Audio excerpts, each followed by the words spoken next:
So I've just had a couple of beginners in here, husband and wife, and I see a lot of familiar traits with beginners, and I see it in some experienced golfers as well, especially if you struggle with striking the ball cleanly, especially around the greens.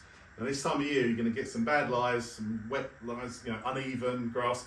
So striking the ball properly becomes even more important. Now, what I see from these beginners was a lot of trying to sort of lean back and help that ball up in the air.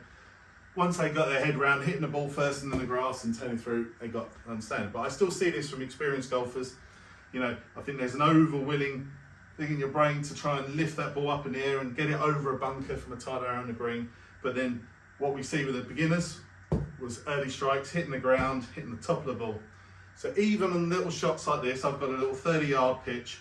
If I'm swinging to here, I've got this little drill stick between my legs. You can use anything. I'm just trying to train my hands and my body to land the club on the ball and just disturb the ball or the grass in front here. Okay.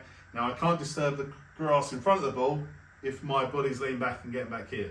So I know it's tempting to want to try and lift the ball and add loft, but all you're going to do is misstrike it. So if we can really try and keep our weight pretty central at the start, not moving away from the ball, just see if I can keep my eyes on this white stick here. So I haven't really moved much, but from there, I'm just trying to land that club in the same bit of grass every time and finish here, okay?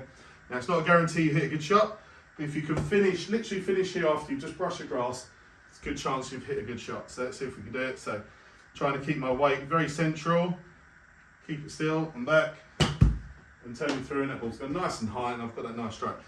Now, if you go out and practice on the chipping green, we want to see, after you've hit 20 or 30 practice shots, where are your divots. If there's too many behind here, or not many divots at all, they don't have to be great big chunky divots, but I just want you to disturb that grass. Just brush it in the same place every time. So if you've got a reference point between your legs, if you've hit 20 balls, you should see a little bit of mess in front, not so much behind. So if you can keep everything still, turn on the spot, nice soft hands, and get in front of the ball. And we're not going to help that ball up in the air. There's plenty of loft on this club, so if you hit this properly, you're going to pop it over bunkers onto greens all the time. So try that this winter, get that strike better, and if you're struggling, come and see us.